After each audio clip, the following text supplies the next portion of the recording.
Hello, everybody. Welcome to Journey Through the Past. I'm John Horrigan. Thanks so much for joining me. This program is being brought to you by the Natick Council on Aging. I'm John Horrigan, and welcome. To all of you viewing on Natick Pegasus, I say hello, and I hope that you're safe. Folks, the views and opinions expressed are those of the author and do not necessarily reflect the official policy or position of Natick Pegasus or the Natick Council on Aging. Any content that I provide is of my own personal opinion and is not intended to malign any religion, ethnic group, club, organization, company, individual, or anyone or anything. When I use the term Indian, I do not mean to use it in a derogatory sense. Native Americans, Indigenous people, First Nation tribes are all interchangeable appellations. This is a text-driven presentation for the benefit of folks who may have difficulty hearing, or if you're a poor listener like myself. Any technical issues are on my side, and maybe one day I'll be able to make a presentation to you in person at the COA. But until then, stay safe, stay happy, and stay strong. Now, I was a host, writer, and winner of 5 Boston New England Emmy Awards for my role on The Folklorist. You can find it at our YouTube portal at www.folklorist.tv. And I was blessed enough to receive 20 Boston New England Emmy Award nominations, 13 Telly Awards, 7 Communicator Awards, and I was part of the back-to-back national champion in arts and entertainment with the Alliance for Community Media with the team at New TV in Newton, Mass. The show ran from 2011 to 2016. So our show today is The Pilgrims, 400 years after. We're going to talk about Puritans and separatists, exploration and exploitation, the Mayflower, the Great Dying, women on the Mayflower, the 5 landings, Patuxet, hardship and desperation, Squanto, Samoset, and Massasoit. First of all, you're going to hear me talk about 2 different dates. You may not know this, but there are 2 dates, Old Style and New Style. The Old Style was the Julian calendar, which was seasonal based on the seasons. And Great Britain and the 13 colonies of the United States moved from the Julian calendar to the Gregorian calendar, which was based around holidays in September of 1752. Pope Gregory XIII in 1582 wanted to align the new calendar with Christmas. So in order to make the jump, they had to skip 11 days. So September 2nd, 1752 was followed by September 14th, 1752. New Year's Day was moved from March 25th to January 1st. There were no Give Us Our 11 Days riots as Hogarth depicted in this painting in 1755, but it is an interesting painting. So folklore tells the tale that one Englishman hedged fellow villagers that he could dance for 12 days and nights without stopping. He began on the night of February 2nd, 1752, and danced through the night. The following day, though, was February 14th, and he collected on his bets. A Puritan believed that it was necessary to go back to the absolute beginning of Christianity before the church had been corrupted. The only truths were in the Old and New Testament. If it wasn't in the Bible, it was a man-made distortion of what God intended. Even hymns were a corruption of God's word. Now, they believed that a congregation began with a covenant between a group of believers and God. Because the identity of saints had already been determined by God, there was nothing a person could do to win salvation. Matthew 18:20, for where 2 or 3 are gathered together in my name, there am I in the midst of them. Now, Puritans were English Protestants in the 16th and 17th centuries who sought to purify the Church of England of Roman Catholic practices, maintaining that the Church of England had not been fully reformed and should become more Protestant. And since the coronation of King James I, depicted on the right, in 1603, the pressure to conform to the Church of England was mounting. The king thought all Puritans were troublemakers and a threat to his power, and he exclaimed that he would, quote, harry them out of the land. Now, the separatists were Puritans who had determined that the Church of England was not a true Church of Christ. In 1607, when the Bishop of York found out about the separatist gatherings, some were imprisoned while others were being watched. Even though the king wanted them out of England, a person would need official permission to voyage to the European continent. So if they were to sail for Holland, where they felt they could worship as they wished, they would have to do it in secret. Now, William Bradford grew up in Austerfield in northern Nottinghamshire, and I start off with him because I traced my lineage on my father's side, and he is my great grandfather. Hey, Pops. So he attended religious services in a nearby village called Scrooby. And it was here that he met the town's postmaster, William Brewster. And also he met the preacher, and he was a very eloquent speaker, John Robinson. They were separatists. The separatists' escape from England did not go well, as the first captain that they hired to take them to Holland turned out to be a traitor and a thief who turned them over to the authorities in the Lincolnshire town of Boston. After several months, they were released from prison and planned yet another escape, securing the services of a trustworthy Dutch captain. Unfortunately, the local militia pursued them to their departure point, which was Grimsby, and the men hastily sailed, literally leaving the women and children on the dock. But fortunately, they would rejoin their husbands a few months later in Holland. As they were now considered political dissidents in Holland, they were unprepared for the harsh reality that they would become social outcasts in a foreign country. That's Leiden. And that's where John Robinson took the congregation to. They faced limited persecution in Leiden. So William Bradford, after selling his estate in Austerfield, settled into Leiden as a fustian, or a corduroy worker, and he married Dorothy May in 1613. They had a son named John in the year 1617, whom they would leave behind, and this certainly contributed to Dorothy's depression while she was on board the Mayflower. William Bradford, after selling his estate in Austerfield, settled into Leiden as a fustian or corduroy worker, and he married Dorothy May in 1613. They had a son named John in 1617, and they left him behind when they went to the New World. They left him in Holland, and this might have contributed to Dorothy's depression while she was on board the Mayflower. I think of that, a mother parted from a newborn, forced to sail 3,000 miles across a rough ocean, and she only had one small chest of clothing for herself and her husband and their children. Tough life. Now, William Brewster drew the ire of the English when he published, with the assistance of a 23-year-old named Edward Winslow, a separatist pamphlet that was critical of the king and his Church of England. He went into hiding as James had put out a bounty on his head. Now, early in the 17th century, England realized that its future prosperity relied on the colonization of North America, as Spain, France, and Holland were reaping profits from the fish and fur trade. These European kingdoms had highly developed military, naval, governmental, and entrepreneurial capabilities, and the Spanish and Portuguese centuries-old experience of conquest and colonization during the Reconquista, coupled with new oceanic ship navigation skills, provided the tools, ability, and desire to colonize the New World. The English were behind. So that's why in 1606, King James chartered the Virginia Company with the backing of wealthy merchants in London and Plymouth, England. Now, after attempts to found a colony in modern-day Maine failed, it was called the Popham Colony, and Jamestown wasn't returning the wealth that they had anticipated, the king resolved to franchise future settlements by issuing particular patents to those who wished to begin plantations in the New World. The Great Comets of 1618. In 1618, 3 comets were seen in the skies over Europe, with the third apparition in December being the brightest. Comets were perceived to be portents of doom, and the 30 Years' War followed shortly thereafter. Now, Native Americans also saw these comets, and they also interpreted them to be a very bad sign. So with Brewster still in hiding, John Carver and Robert Cushman took up negotiations with officials in London, and by June 1619, they had secured a charter from the Virginia Company. But one problem was they were broke and they couldn't finance the venture. Nearly broke. Then Cushman learned that a group similar to their own, led by a man named Blackwell, left that winter for Virginia with 180 English separatists from Emden, Holland. By the time they arrived in America, 130, including Blackwell himself, were dead. So this gave the Pilgrims pause about their intended journey across the Atlantic. Now, when the Dutch government learned of the Pilgrims' intentions to emigrate, they covertly undermined their attempts to finance an expedition, fearing they would encroach upon their desired location that would become the settlement of New Amsterdam. The Pilgrims then turned to a wealthy English merchant, along with 70 of his British business partners, known as the Merchant Adventurers. The man's name was Thomas Weston.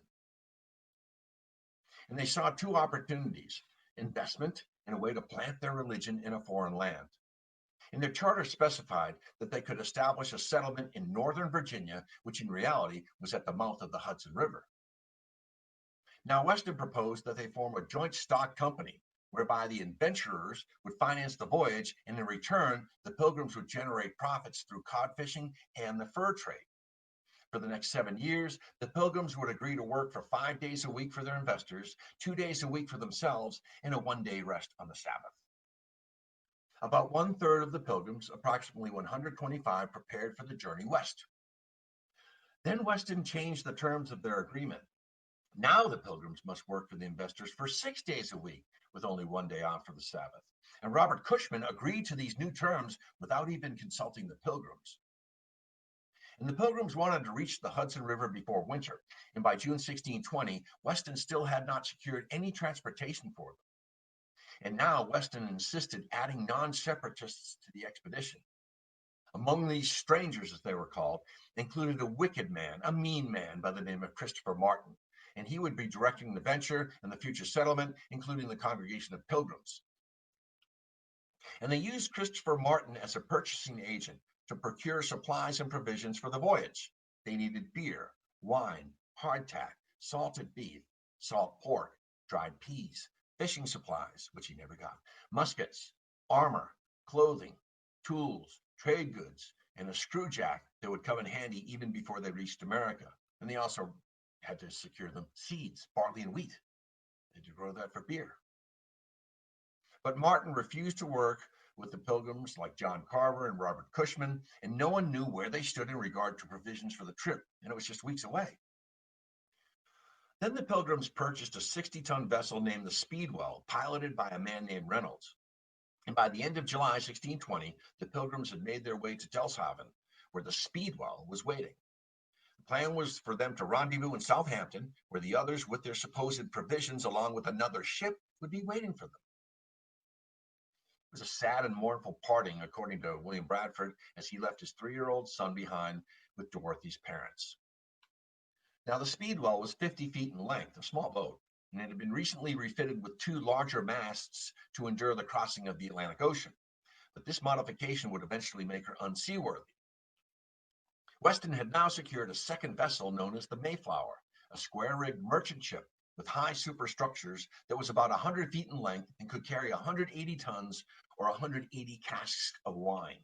Now, the Mayflower was piloted by Master Christopher Jones, who had crossed the English Channel with a cargo of wine several times previously, and he traveled as far as Scandinavia and Greenland. And they called this a sweet ship, and that's because the spilled wine helped tamp down the odor emanating from the bilge. Now, Jones's mate and pilot was Robert Coppin, who had previously traveled to America.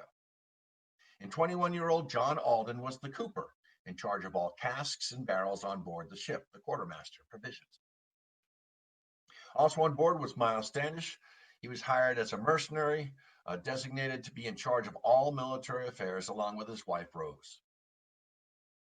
Elder William Brewster was joined by his wife, Mary, and their sons, Love and Wrestling.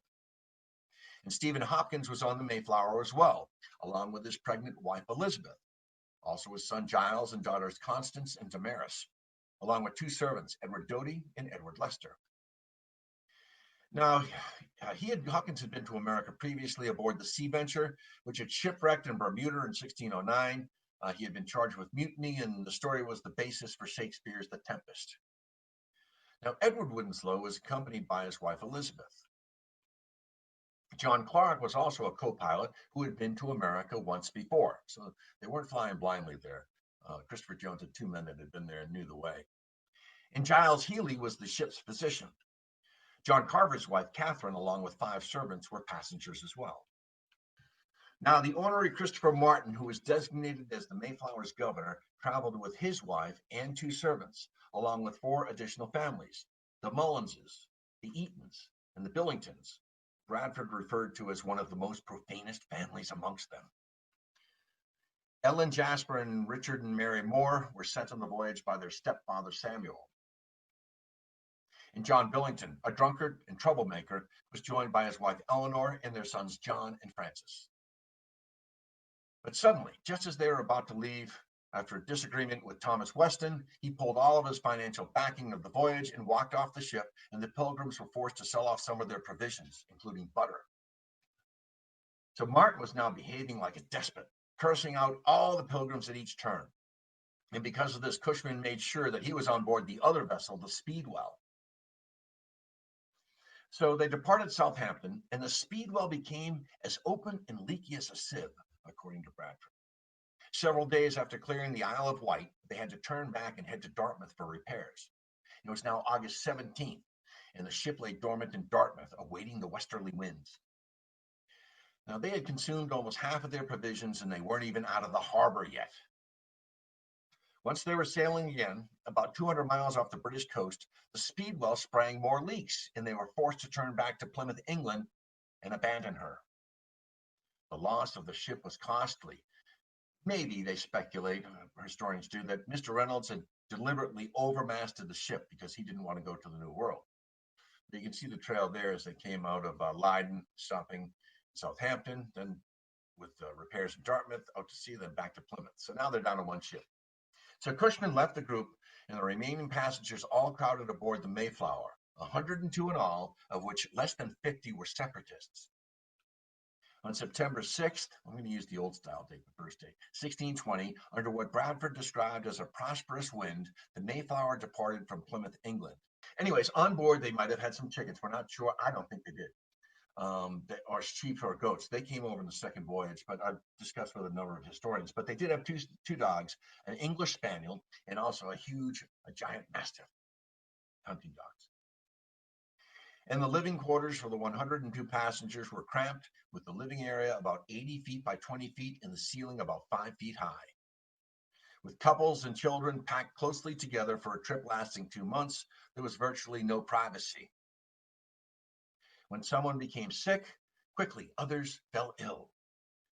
They were suffering from vitamin deficiencies and malnutrition, and they were cold, wet. Fever and flu struck nearly everybody on board, but strangely, men such as Miles Standish never became ill.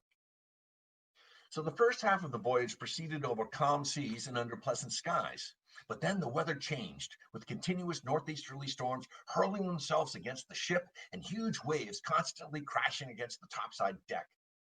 In the midst of one storm, the servant of physician Samuel Fuller died and was buried at sea, the first casualty. During another fierce storm, the sails could not be used, and the ship was forced to drift without hoisting its sails for days. The passengers were forced to crouch in semi-darkness below deck as ocean swells rose to over 40 feet. And with waves tossing the boat in different directions and the passengers clinging to each other, everybody was soaked to the bone. And the storm had so badly damaged its main beam that the crew thought that the ship would actually sink. Fortunately, they had that metal jack screw that I told you about. And that would be used in the construction of later in new settler homes. But for this, they used it to secure the beam so they could continue their voyage. They continued on, but now their food supplies were nearly depleted. And they were low on drinking water, but more importantly, beer. The water was rancid, cholera and other diseases were infested in fresh water. Immediately, the passengers became seasick, and they were mocked by a sailor whom Bradford called a proud and very profane young man. The sailor would curse and mock the Pilgrims, and he couldn't wait to throw their bodies overboard when they were dead. Ironically, he would be the first to succumb at sea, and the Pilgrims took that as their first sign from God. Now, during the crossing, as a violent storm lay siege on the Mayflower, a servant by the name of John Howland ventured topside for a breath of fresh air. He was immediately swept off the deck. Somehow, as he fell into the sea, sure to drown in the cold waters, he grabbed a halyard, which was a rope dangling alongside the ship. Despite going 10 feet underwater, he was pulled aboard with a boat hook and saved. He would go on to marry Elizabeth Tilley, who was considered the prettiest on the vessel, and they would go on to marry, have 11 children and 88 grandchildren. Today, their diaspora and line of heritage can account for over 1.5 million people all over the globe. The crossing was slow and tedious, and they averaged a speed of about 2 miles per hour, bucking the undiscovered Gulf Stream and the westerly gales. Most of the passengers were now gravely ill, and Master Christopher Jones was using a map by explorer John Smith, and he was desperate to make landfall to get these sick people off his ship. And that's the John Smith map, and we'll talk about that. Since about the year 1519, European fishing vessels were occasionally seen on the horizon by the native inhabitants. For instance, Bartholomew Gosnold was among the first Europeans to make landfall in northern Maine. He would travel south along the coast to Cape Cod, and there he observed the natives, probably Nausets, running on shore, gawking at the sight of his ship. He was the first European to discover Martha's Vineyard, and he built a temporary fort on the Elizabeth Islands at Cuttyhunk in the year 1602. Now, the earliest settlers of the Elizabeth Islands were the Wampanoag Native Americans. The tribe did not settle permanently on the Elizabeth Islands, but used them in the summer for hunting, fishing, and gardening. Occasionally, arrowheads or stone tools are discovered on the islands. So the natives would use the coastline in the summer, and then in the winter, they'd go into the interior. Martin Pring was an English explorer from Bristol, England, who in 1603 was captain of an expedition to North America to assess commercial potential. He explored areas of present-day Maine, New Hampshire, and Cape Cod in Massachusetts. In the process, he named what is now Plymouth Harbor Whitsun Bay, and the nearby hill Mount Aldworth, after the two Bristol merchants who provided him with ships and supplies. Now, his crew were the first known Europeans to ascend the Piscataqua River, and it's thought that Italian explorer Verrazano explored this part of the New England coast in 1524 to 1525, looking for a route to the far east, but he did not make landfall until he reached the St. Lawrence River. In 1606, Pring returned to America and mapped the Maine coast. He sailed into a bay in New Hampshire in search of sassafras, then considered to be an elixir of life in Western Europe. They moved down the coast to the Pamet River in Truro, Cape Cod, and they built a fort at the foot of Corn Hill, which would be later discovered by the Pilgrims. But soon conflict arose. Pring's men had deceived the Nausets in trade, and Pring's ship was attacked by a large force of natives. His ships fired cannons at them, and he unleashed two large mastiff dogs upon them. As the ship departed, warriors of Pring's men burned the woods on the shoreline as more than 200 warriors shouted at the sailors. Some accounts say that the natives burned the shoreline. They had no reason to do it. It was Pring's men that burnt their fort. George Weymouth, explorer from England, who discovered the area which is now Maine, also a slaver. In 1602, Weymouth was hired to seek a northwest passage to India by the recently formed East India Company, and he sailed the ship Discovery 300 miles into Hudson Strait. He would later return near Monhegan off the coast of Maine on May 17, 1605, and chronicler James Rozier, who was on board, wrote that Monhegan was woody, grown with fir, birch, oak, and beech, as far as we say along shore, and so likely to be within. On the verge grow gooseberries, strawberries, wild peas, and wild rose bushes.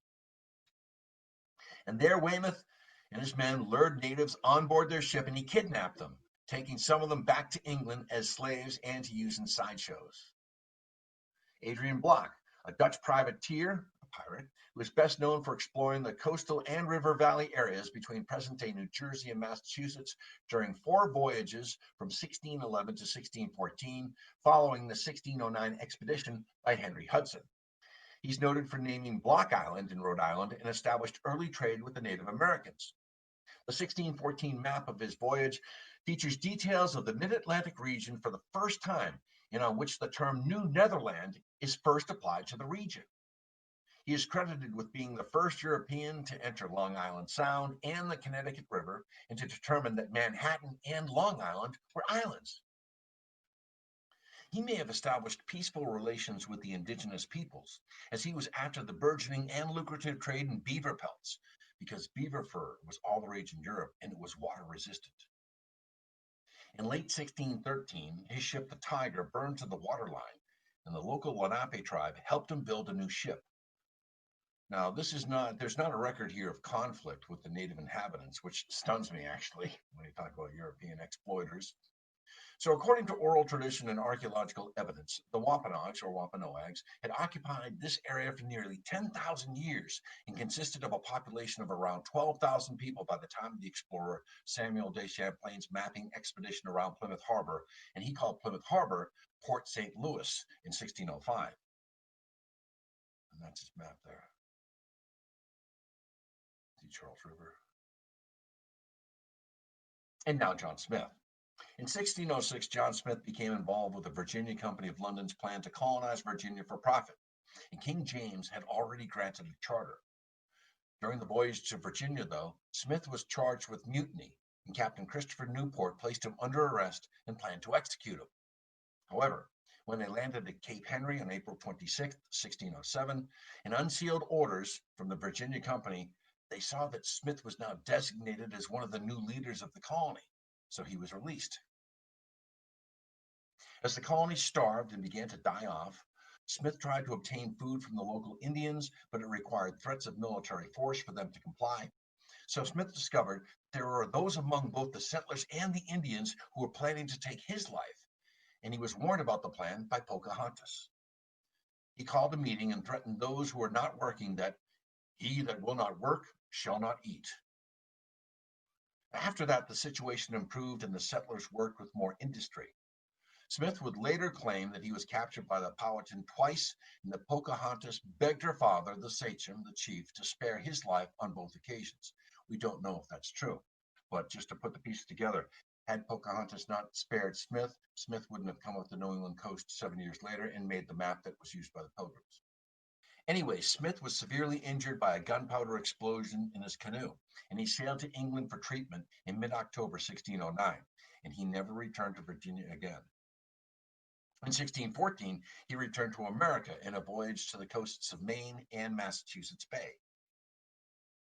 Smith was given command of the mission and set out in 1614 with 2 whaling ships and 2 subordinate commanders, Captain Michael Cooper and a man by the name of Thomas Hunt, a 20-year-old captain.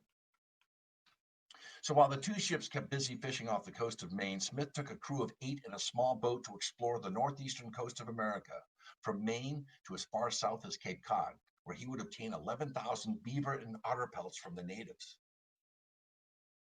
He would name the region New England, and the commercial purpose was to take whales for fins and oil and to seek out mines of gold and copper, but both of these proved impractical, so the voyage turned to collecting fish and furs to defray the expense.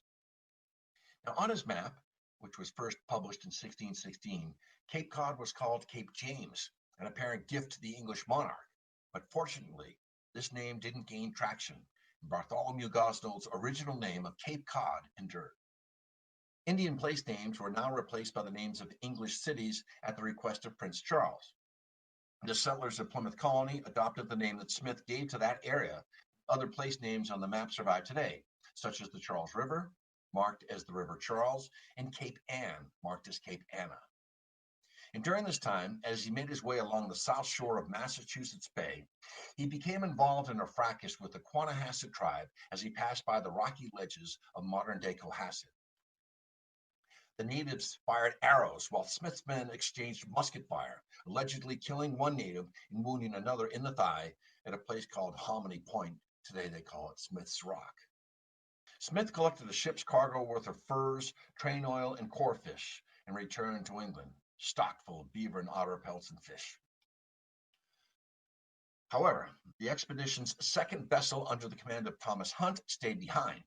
They captured a number of Indians as slaves, including Squanto of the Patuxet tribe.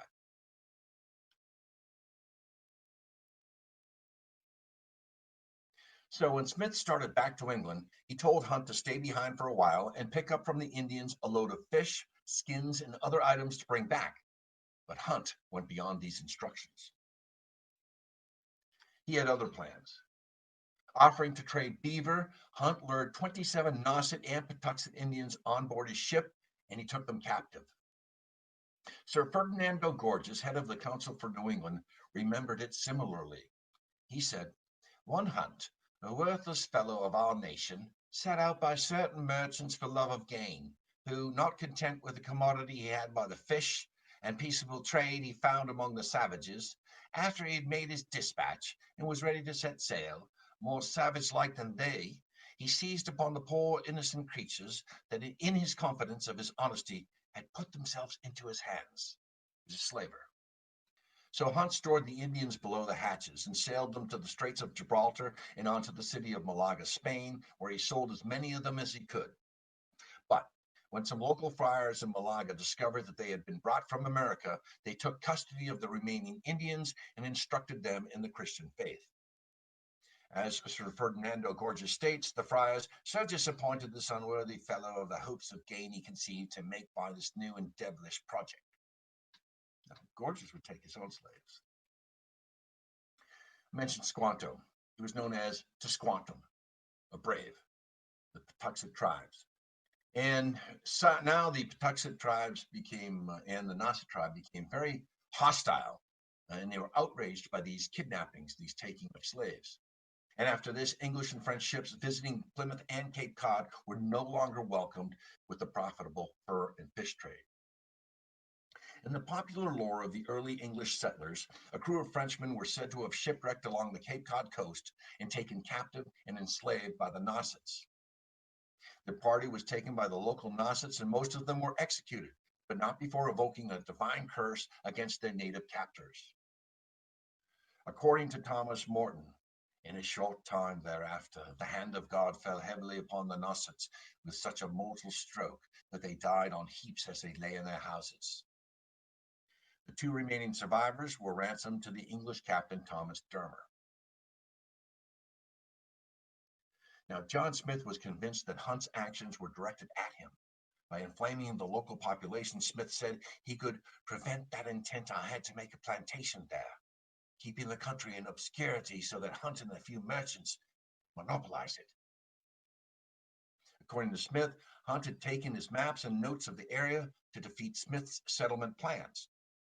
He could not believe that Hunt was driven by greed, since there was little private gain to be gotten, and Hunt sold those silly salvages for riles of 8. Smith made 2 attempts in 1614 and 1615 to return to the same coast, but his ship was demasted by a storm on the first trip, and on the second attempt, he was captured by French pirates off the coast of the Azores. He escaped after weeks of captivity and made his way back to England, where he published an account of his 2 voyages as a description of New England, and he remained in England for the rest of his life.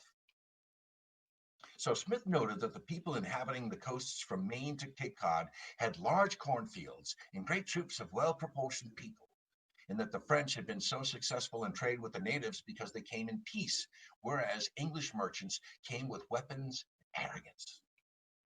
And Smith believed that it was too late to reverse this reality, even with diplomacy. So he advocated, we need military force. And he suggested that the English adventurers should rely on his own experience in wars around the world and his experience in New England, whereas few men could engage in what he called silly encounters without injury or long-term hostility. He also compared the experience of the Spaniards in determining how many armed men were necessary to effect compliance. Far larger than its title, Smith's book outlined his vision for the New World.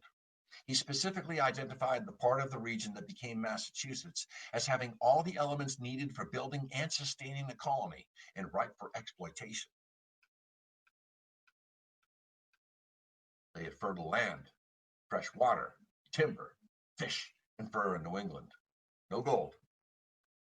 He identified one specific spot that he claimed had an excellent good harbor, good land, and no want of anything but industrious people. This is the very spot where the Mayflower Pilgrims established Plymouth Colony, a former village of the Patuxet. That's where it is right there, you can see. The original inhabitants of Patuxet were Algonquin, and they apparently used it as a summer resort. For at least 3 places along the shore were rich in relics indicating such use, and lobsters were abundant at that time, and Joseph Jocelyn, an early visitor, wrote of an Indian lad spearing 30 lobsters from his canoe in an hour and a half. Nothing further has been learned of Captain Thomas Hunt, though it's believed that he was discredited and disgraced in England for his actions in kidnapping the Indians, and thereafter he had difficulty obtaining commissions. But seeing that Patuxet was decimated by disease, could one of Hunt's men been a super spreader, 2 years before the supposed epidemic breakout year of 1616. Remember, Patuxet was decimated. 95% of their inhabitants they lost.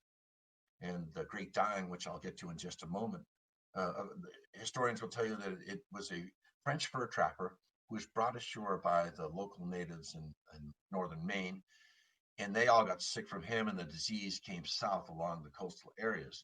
This is what weakened the Wampanoag Nation.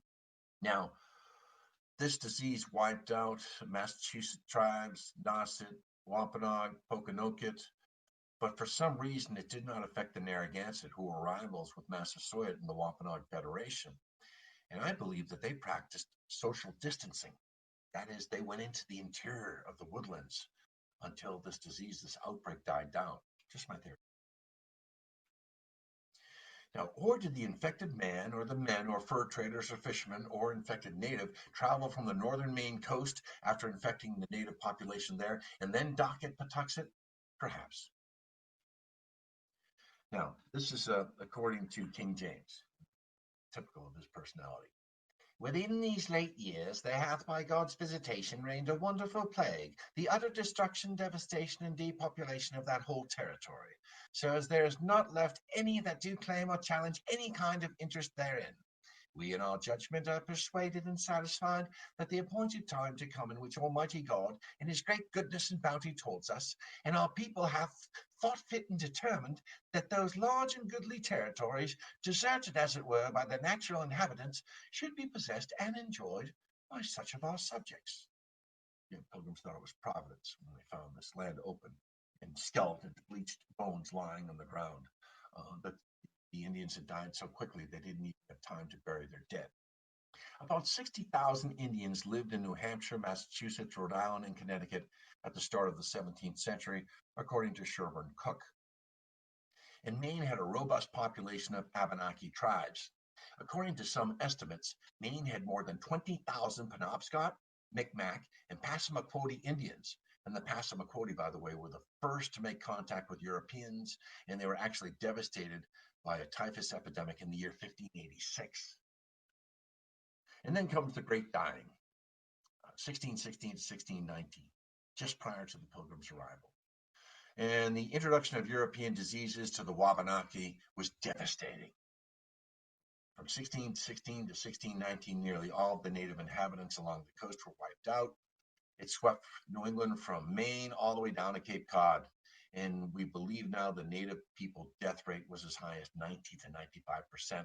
And among the Wabanaki, they had a more spread out population. Their death rate was more than 75%. Now, the specific agent responsible for this epidemic has not been identified specifically, but it may have been a plague, maybe smallpox or viral hepatitis. It has been categorized as a virgin soil epidemic. You see, the Native Americans did not have the immunities and antibodies to fight off animal-borne viruses and diseases.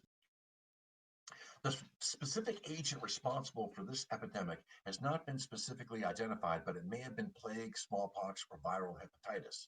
It's been categorized as a virgin soil epidemic. The natives in America did not have immunities or antibodies to animal-borne diseases.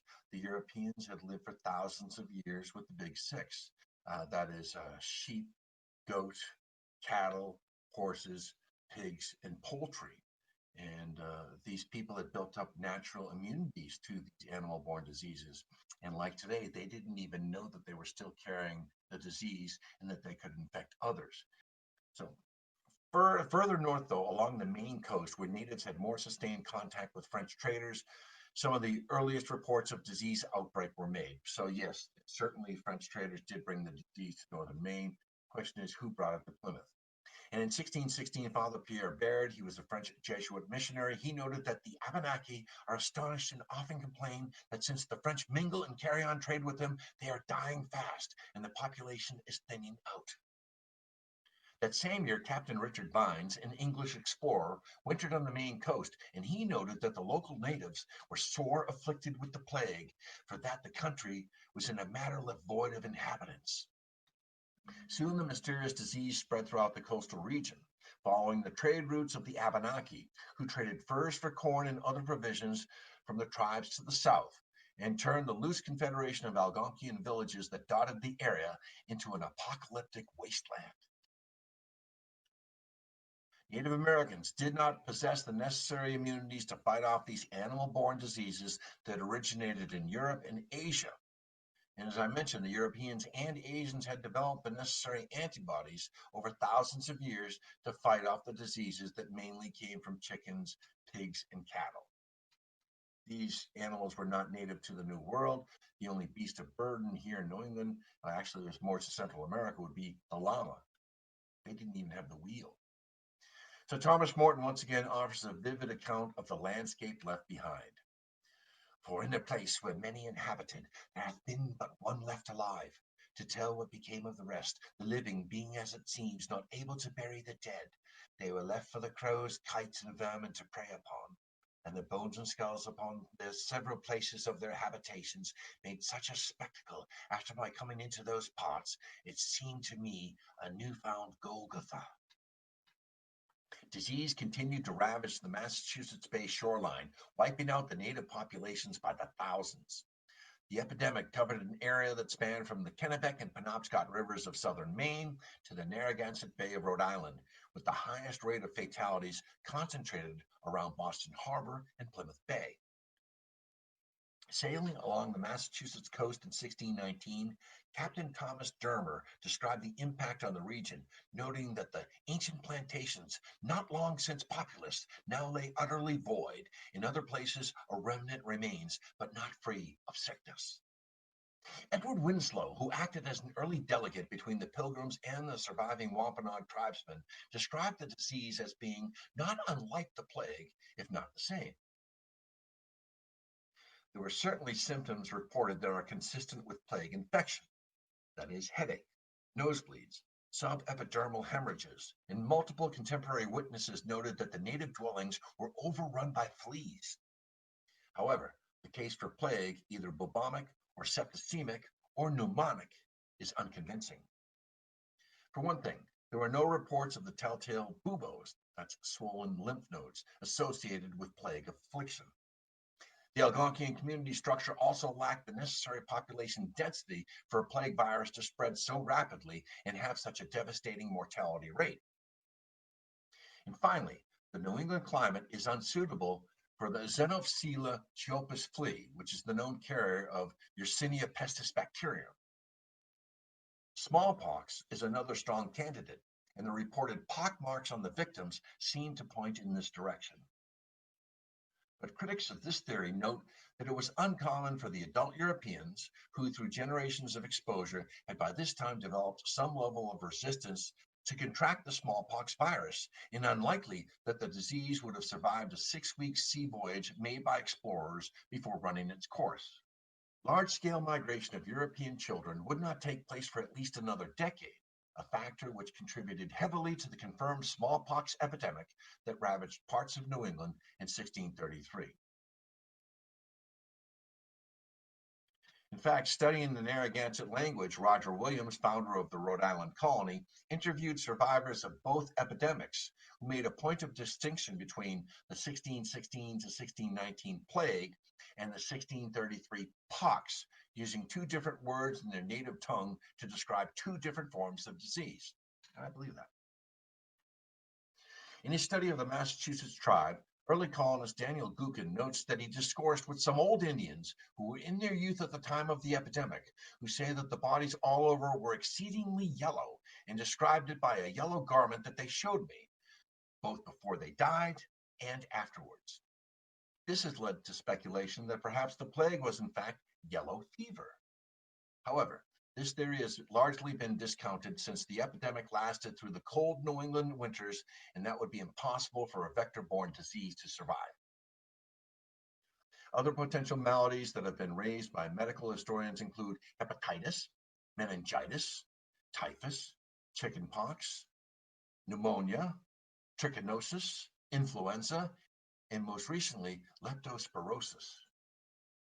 But as of yet, all attempts to identify the nature of the 1616 to 1619 epidemic remain inconclusive. Back to Squanto.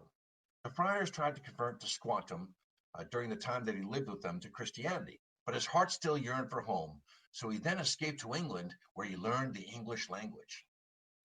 And he then had been living in England with the Newfoundland Coopers or Cupid's Cove colony treasurer by the name of John Slaney.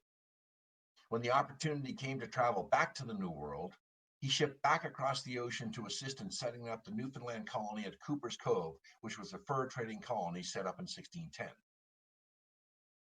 There it is.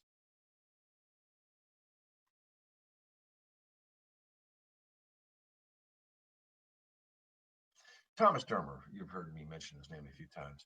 While in Newfoundland, Squantum encountered a ship's captain by the name of Thomas Dermer, who had worked with Captain John Smith, perhaps even on that 1614 mapping expedition in which Squanto had originally been taken. Anyways, Dermer was employed by the New England Company headed by Sir Ferdinando Gorges, and they still had hopes to profit from the beaver trade with the Indians of Massachusetts, but this would not be possible as long as hostilities remained. So Thomas Dermer recognized that Squantum, who had now been living with Englishmen for a number of years, could act as an interpreter and peacemaker between the English and the still enraged Indians of the Patuxet and Nauset tribes. So in 1619, Captain Dermer and Squantum set off for New England to attempt to make peace and reestablish trade with the Indians, and to map out the natural resources that could be exploited by the company.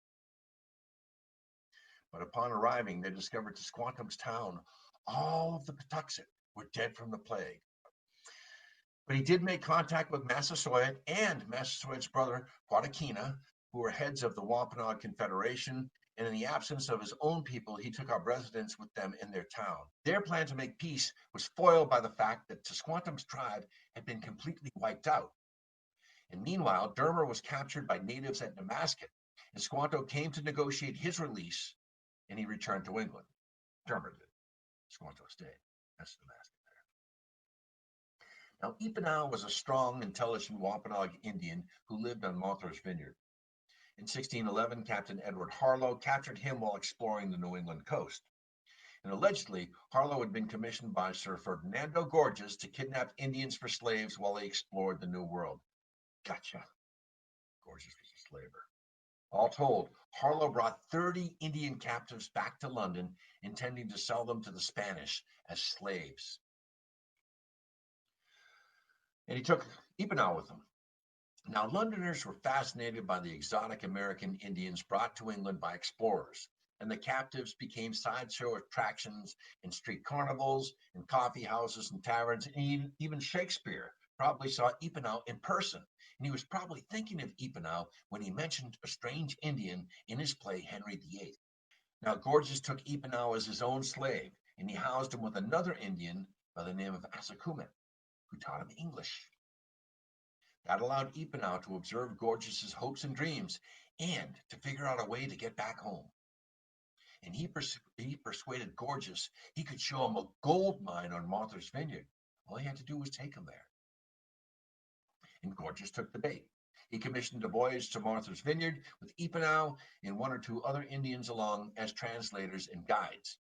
And also backing the trip were Shakespeare's sponsor, the Earl of Southampton, and Captain Nicholas Hobson. Gorges didn't completely trust his Indian slave, so he ordered Hobson to guard him closely and to dress him in long clothing that he could be grabbed easily. And when Hobson sailed into the harbor at Martha's Vineyard, Epenow's people greeted the vessel peacefully, and Hobson invited them aboard the ship. Once the Wampanoags came on deck, Epenow quietly hatched an escape plan with them. The Indians told Hobson they'd return with trade goods the next day. And then when they returned, they showed up with 20 canoes, but they refused to board the ship. Hobson talked and gestured, but the Indians remained standoffish. Then Hobson called Epenow out of the hold to translate. Epenow welcomed his people in English, which they didn't understand, and then he instructed them in his own tongue, which the English didn't understand. And then he tried to lunge off the ship, and the crew grabbed hold of his clothing. He was so big and heavy and strong, he dove overboard. When he hit the water, the Indians shot arrows at the ship. The English returned fire, killing some of the Indians, but Captain Hobson and the crew were wounded. The ship returned to England without any gold or the Indian slaves, and Hobson told Gorges that Epenow had been killed. Wasn't. Epenow had no use for the English from then on, and he became a sachem on Martha's Vineyard, and he led the Indians' resistance to the colonizers. In 1619, a Captain Thomas Dermer came back to Martha's Vineyard, and Epenow visited with him peacefully, and he told him, actually he was laughing, about his escape. Dermer returned the next year in 1620, shortly before the Pilgrims arrived. So Thomas Dermer returned the next year, 1620, shortly before the Pilgrims arrived. And he managed to pick up Squanto, and Squanto came aboard as a guide. But due to an incident during that spring, whereby a fur trading ship invited Epenow's men aboard for trade and then executed them, Epenow's men were not so friendly this time around, and they attacked Dermer and his crew, and they retook Squanto and killed everyone except for Dermer. Dermer was wounded, and he escaped to Virginia, where he later died. Squanto was now a captive, but he was eventually returned to Massasoit by Epenow. Back to our story. John Smith lobbied the Pilgrims to take him with them, but the Pilgrims demurred, preferring to take his maps instead of his domineering persona. After all, the Pilgrims would be dependent upon and at the will of Captain Smith had he been aboard the Mayflower. Smith insisted later that had the Pilgrims read his map and taken advice and gone to Boston, it would have been a more suitable settlement. Now, back to the Mayflower. It's daybreak after 65 days at sea, November 9th or 19th, 1620, and after seeing seagulls and the ocean beginning to turn from the color deep blue to a shade of green, a look sighted what John Smith had called in his map Cape James. They saw the sands of Cape Cod, a long sandy arm that had been explored in 1602 by Bartholomew Gosnold. So the passengers were delighted to see the autumn colors of the trees and the abundance of them. Again, timber was scarce now in Europe. Jones tried to make his way south to the Hudson, the original and chartered destination, but the winds were now against him. And you can see in that map, by the way, the yellow line, 1620 border between Virginia and New England. Now, Thomas Weston had originally thought that a more northerly settlement would be conducive to cornering the European market on codfish. And each spring since about the year 1519, hundreds of fishing vessels from England, France, Spain, Portugal, and Holland lurked off the coast of Maine at the Grand Banks. But the Pilgrims' legally granted land was 220 miles to the south. So you can see the route here, and they began to head south along the Cape. The wind was in their favor, but then suddenly at 1 o'clock, the winds and the tides shifted, and they were now approaching one of the most dangerous shoals in North America, Pollock Rip, or Pollock's Rip. An alarmed Christopher Jones immediately realized that the destruction of the Mayflower was imminent. Bradford said, "They fell amongst dangerous shoals and roaring breakers, and they were so far entangled therewith as they conceived themselves in great danger." See the route there.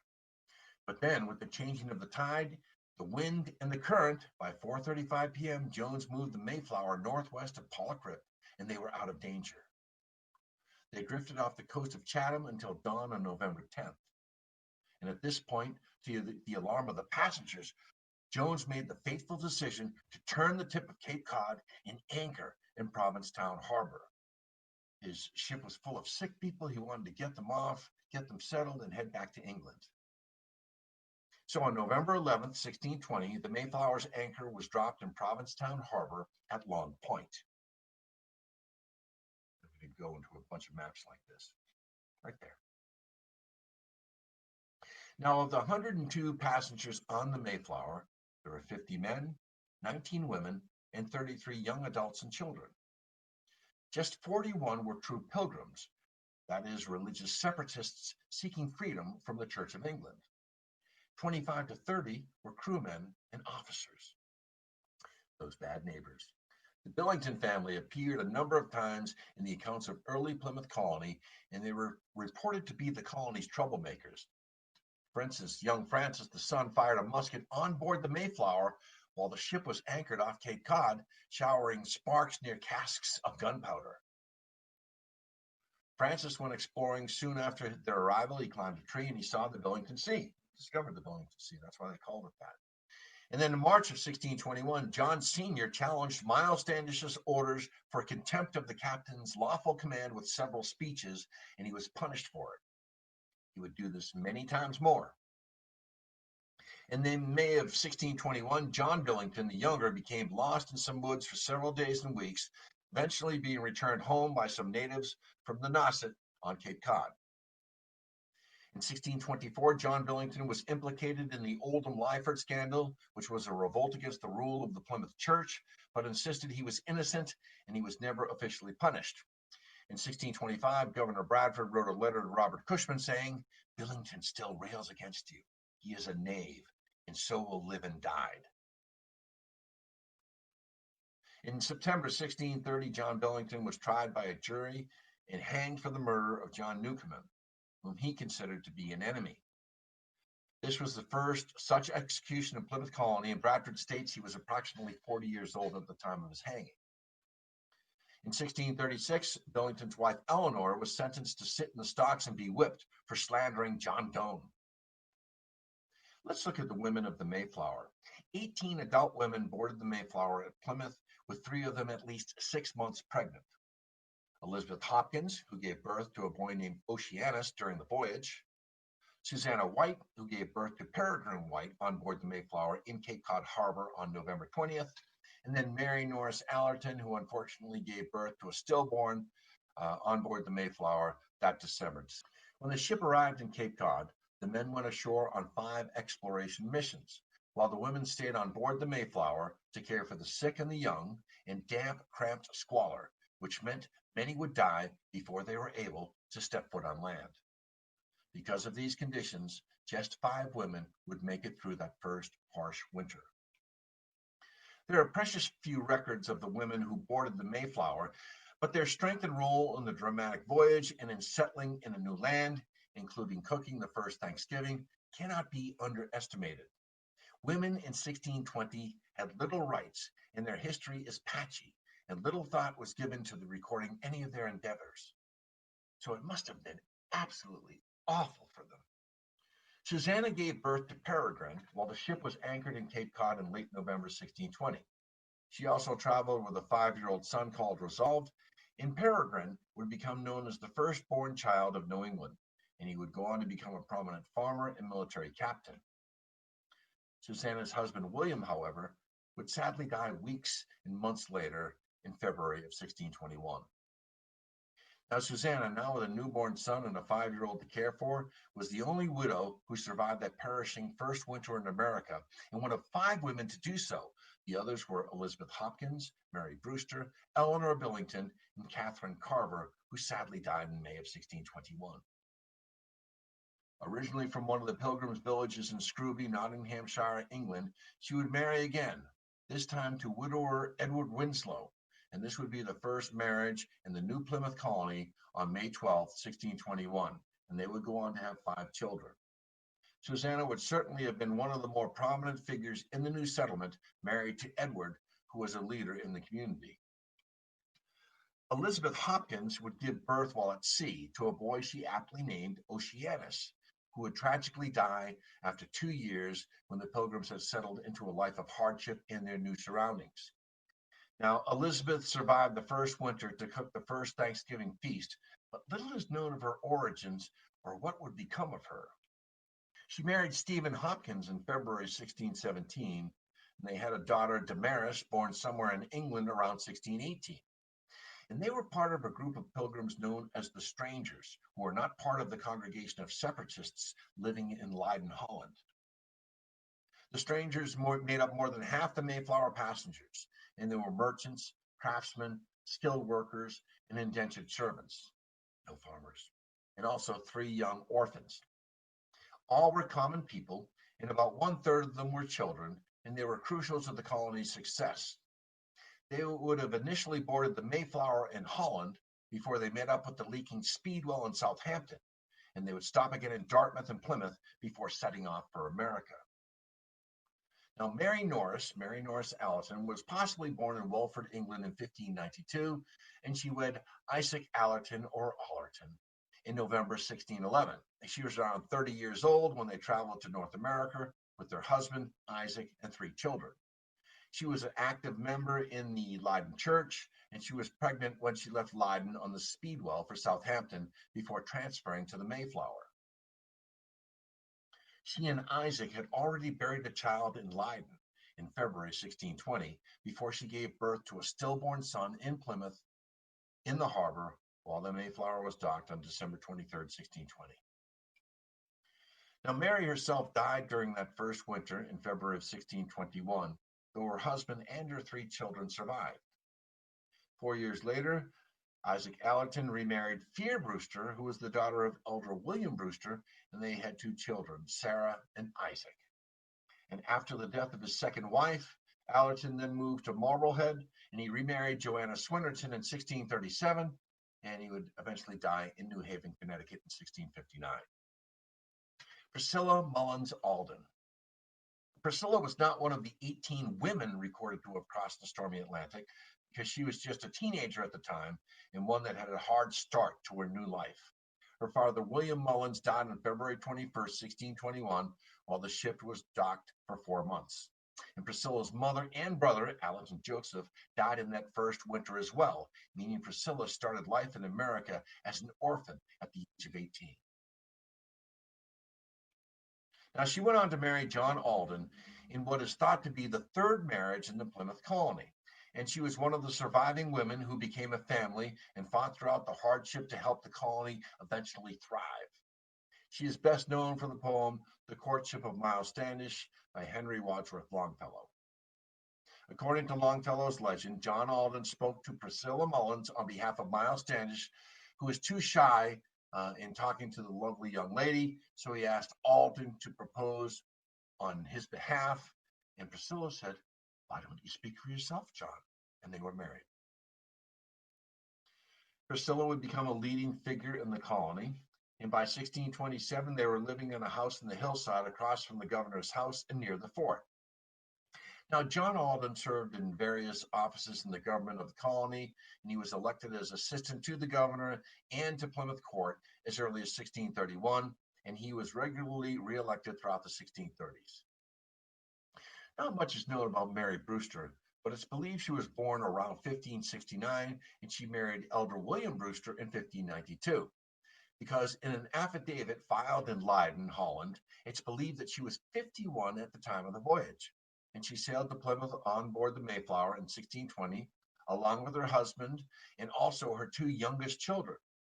And she was one of only 5 reported adult women aboard who survived that first winter, and one of just 4 still alive for the so-called First Thanksgiving in the fall of 1623 or 1621. There's been dispute. I believe the first Thanksgiving, if you want to call it that, took place in 1621, but I've looked at historical records who also reference 1623.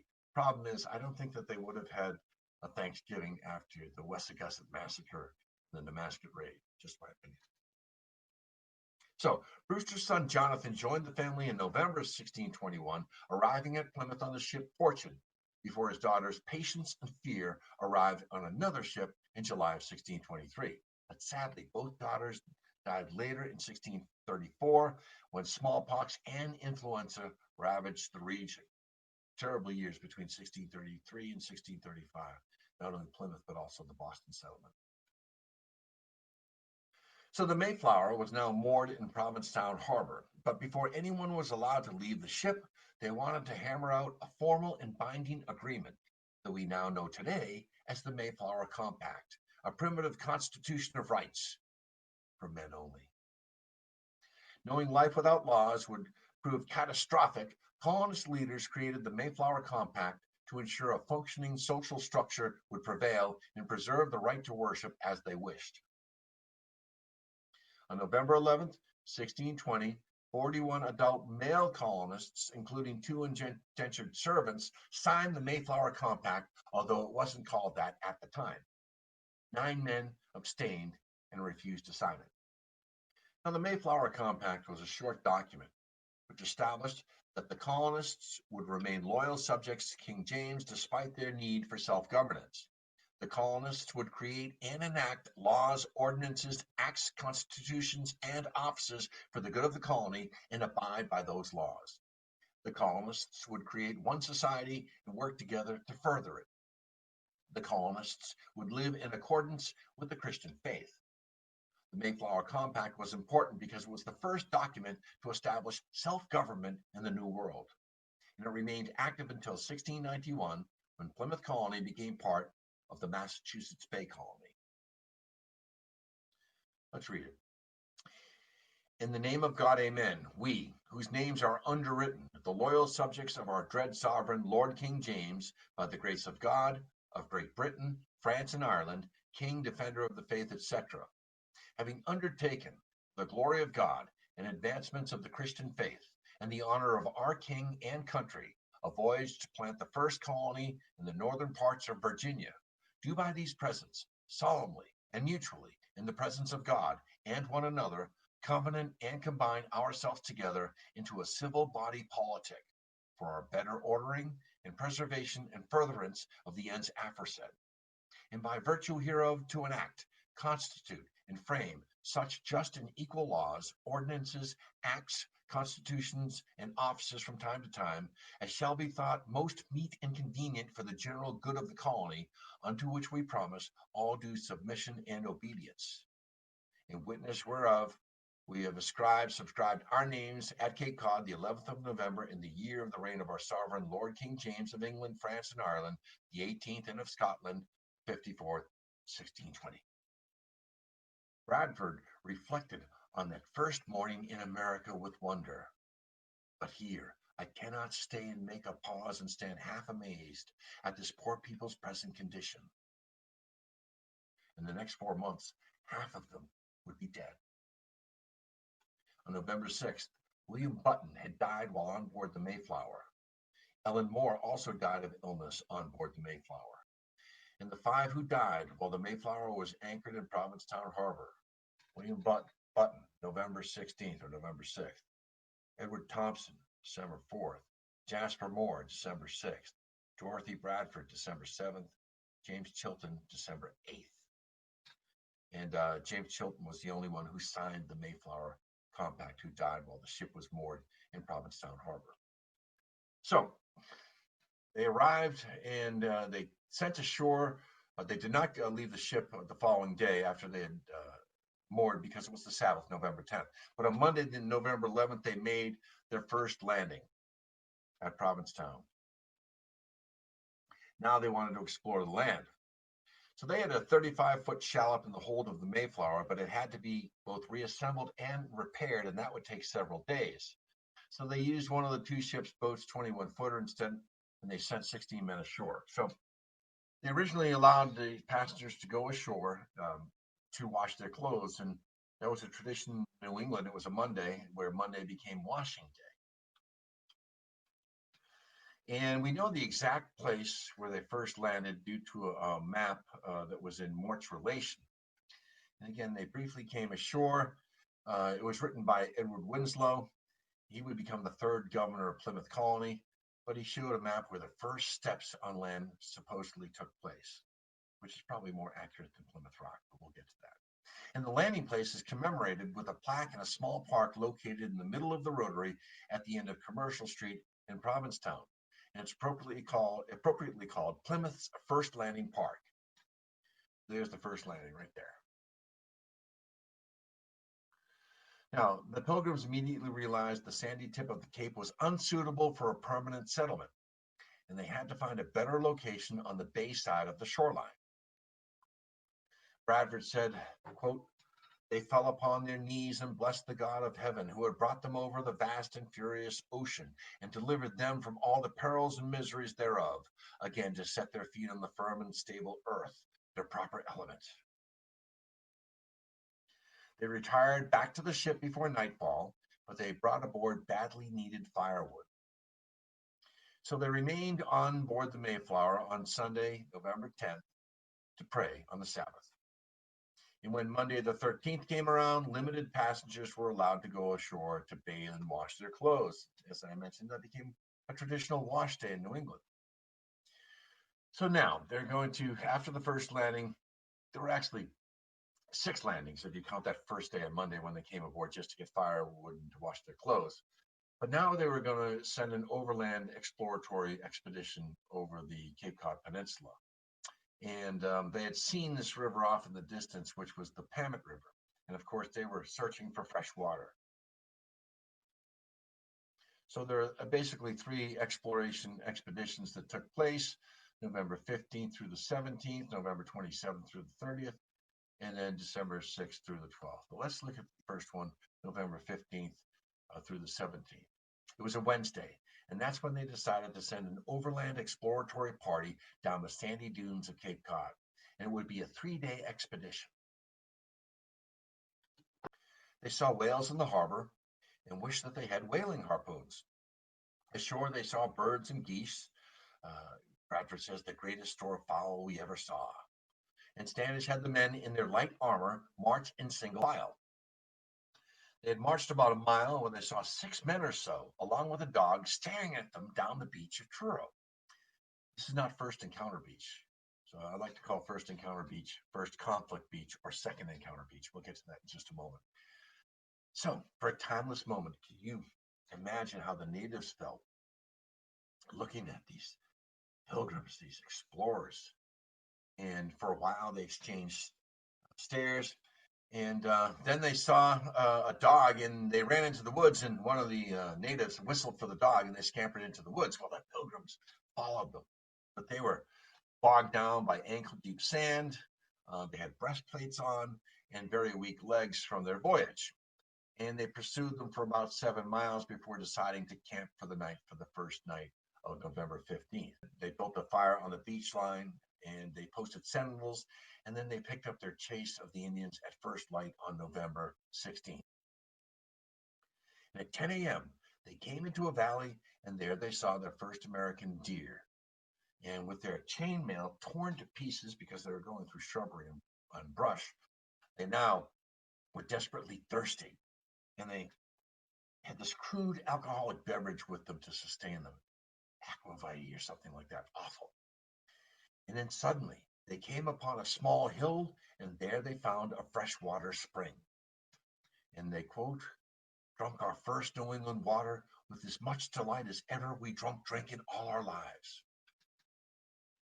That's supposedly a picture. It's known today as Pilgrim Spring. I visited that area just a few weeks ago. There's a marker there.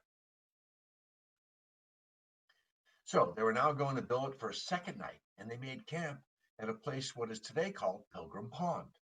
They lit another campfire as a signal to the Mayflower that they were safe.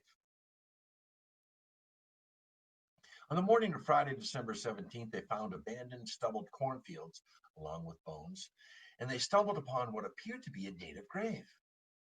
It would be odious unto the Indians if we ransacked their sepulchres. Then they came across evidence that they were not the first Europeans to come to the area. They found sawed planks and an iron kettle. There was no iron in the New World. And then they came upon the salty tidal Pamit River. There they found remnants of a fort that might have been built by the explorer Martin Pring when 1603 captained an expedition to North America to assess its commercial potential. He explored, as I mentioned, areas of present-day Maine, New Hampshire, and Cape Cod.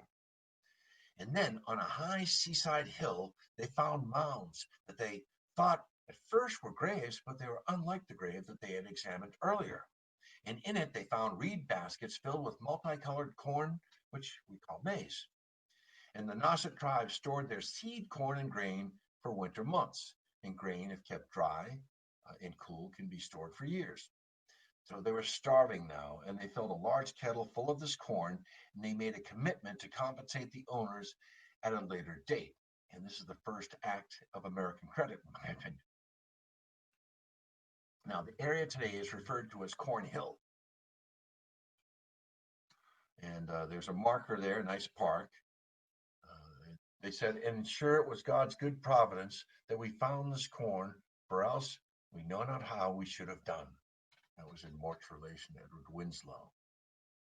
And there's a strange little marker that says Cornhill 1620 that I found just behind cottage number 10 at the Cornhill cottages. And I was just about to leave the area, and there it was, little tiny tablet. That's the actual area where they actually dug up the baskets. Cornhill, we call it.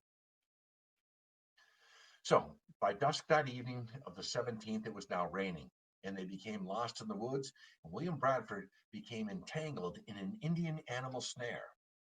Finally, they met a landing party that was headed by John Carver and Christopher Jones at the shoreline, and they were taken back to the ship. Their first overland expedition was done. And then their second expedition, Monday, November 27th, they decided to send the reassembled shallop now, a larger boat with a sail, along with 16 men south along the inner cape to a place they would call Cold Harbor. This expedition now had 34 men and was led by Christopher Jones, 16 in a shallop, 18 in another boat joining them. That's Cold Harbor. So the winds were against them that night, and it blew them into an inlet, which is now Pilgrim Lake, and they spent the night there. And their shoes and clothing turned to ice. And Bradford would later recall, some of our people that are dead took the original of their death here. So here's where they got to go after more corn. So it was the morning of Tuesday, November 28th, and they were frostbitten. 6 inches of snow lay on the ground that had fallen overnight, and they decided to remain in Cold Harbor. Jones wanted to get back to the ship as they were in knee-deep snow and cold. So that evening, they camped by another fire, and they feasted on duck and geese.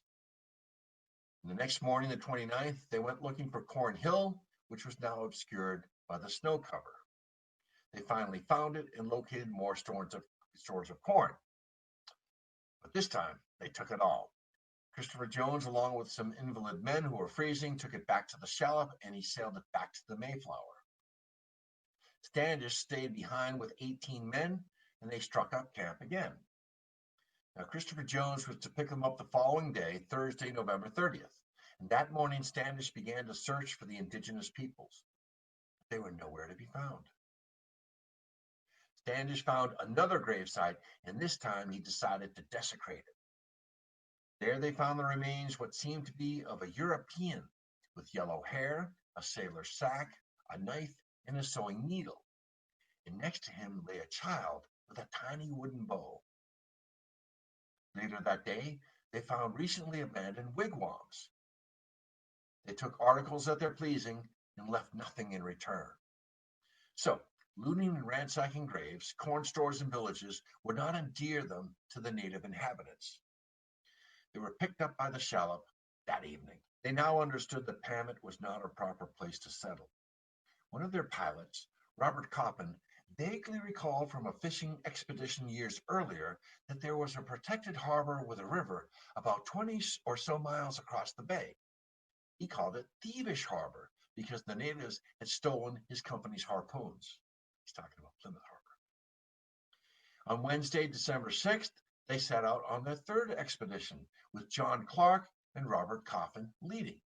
And Jones this time chose to remain behind on board the ship. But amongst the 16 men were William Bradford, Standish, Winslow, Howland, Carver, and Hopkins. And they would explore the harbors and the bay side of Cape Cod. You can see their route, the third expedition there. They go down the Cape. And here's where first encounter or first conflict happened. Right here, third landing, December 8th. So they sailed 15 miles down the coast, and now their coats were frozen by salt spray. They observed Indians hacking away on a beached whale carcass, and the natives then scrambled away when they glimpsed the shallop. So the Pilgrims set up camp and lit a fire, and they noticed a column of smoke about 4 miles away. And they'd heard strange noises throughout the night. So on the morning of the 7th, they continued to look for a settlement site as a landing party was dispatched from the shallop. They came across more grave sites and another abandoned village. By nightfall, they set up camp once again. But they were being watched. Now, Early on the morning of December 8th, following a long day of exploration and foraging, and an even longer night pierced by the hideous and great cry of what seemed to be a company of wolves or such like wild beasts, an exploring party of Englishmen was confronted by another great and strange cry, which they knew to be the same voices they heard in the night. This time, however, a returning scout exclaimed that the voices were not beasts at all, but men, Indians, Indians. His warning arrived only moments before a flurry of arrows flew through the barricaded Mayflower shore party, and 4 pilgrims returned musket fire, though none found its target. They disengaged and hastily returned to their shallop. Now the 4th landing. They scouted Cape Cod for a settlement site, but they found none, and then they headed for Plymouth Harbor and a deserted Patuxet village.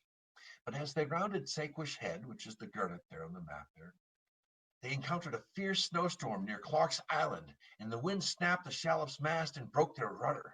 They were adrift now, and somehow John Clark, who they brought aboard the boat, he managed to get the boat to shore, and that's where they repaired it. And they spent 2 nights on Clark's Island, named after John Clark, in the freezing sleet, and they prayed Psalms 61 and 100 at a place called Pulpit Rock, or Election Rock, because that's when they started to determine who was going to lead the colony. And then they returned to the ship. Now that's Pulpit Rock on Clark's Island, and I had an opportunity to kayak out there and actually pray Psalm 100 at the foot of what I call the true Plymouth Rock. So the 5th landing was now at Plymouth. It took 5 attempts before they found Plymouth. And now they're in Patuxet, a deserted Indian village. So on December 11th, 1620, the Pilgrim men landed on Plymouth Harbor Beach, and they secured the boat to a glacial rock in the harbor. Now, Plymouth Rock was a 200-ton boulder of Dedham granite, the only Dedham granite in the area. And since then, it's been cut in half, glued back together, bombed, dropped twice, and trimmed to fit its present-day portico. Legend has it that Mary Chilton was the first European female to step foot on New England soil on Plymouth Rock. Personally, I believe the first part of the story, that she was the first to step on land, but I don't believe the part about Plymouth Rock. In my estimation, the true Plymouth Rock, if there is one at all, is on Clark's Island, Pulpit, or Election Rock. So once the Pilgrim had come ashore and they established the land that they would build on, they made plans for their settlement. And they had decided that the houses would be close together and near the fields that were already cleared by the Patuxet. Now, on top of the highest hill, they would erect the fort. They built but a violent storm delayed the building, and it wasn't until January 2nd that trees were actually felled and construction began. In less than a week, the common house was erected, and after that, families started to build their own homes. It would take several months for the Pilgrims to build houses, and they'd shuttle back and forth from the Mayflower for the next 3 months until the women and children were allowed to disembark in early March 1621. And now they were threadbare and starving. They had not that winter been relatively mild, even though this occurred in the period, I hate this term, the Little Ice Age. There's so many perturbations during the Little Ice Age, the Maunder Minimum and the Dalton Minimum, but another story. Anyways, that allowed them, because it was relatively mild, to actually construct housing. Otherwise, none of them would have survived. So they were grossly unprepared now. Their supplies had dwindled. They had very little experience hunting or fishing, but they did kill a few fowl to survive. And now, John Carver, it was decided at Election Rock that he was now their governor. But unfortunately, he would die while attending to a field in April, one of those strange hot April days, and he would be succeeded by William Bradford as the leaders of the colony. It sounds like Carver had a stroke. Bradford's now in charge. So Governor Carver, before his death, though, had rationed 5 kernels of maize to each person once each day. And they found mussels, which are shellfish. They consumed them, and then they were struck by shellfish poisoning. And come to think, they didn't even have a single fishing line to go after the massive amounts of fish that were just offshore. When spring arrived, only 57 of 102 pilgrims and their crew had survived.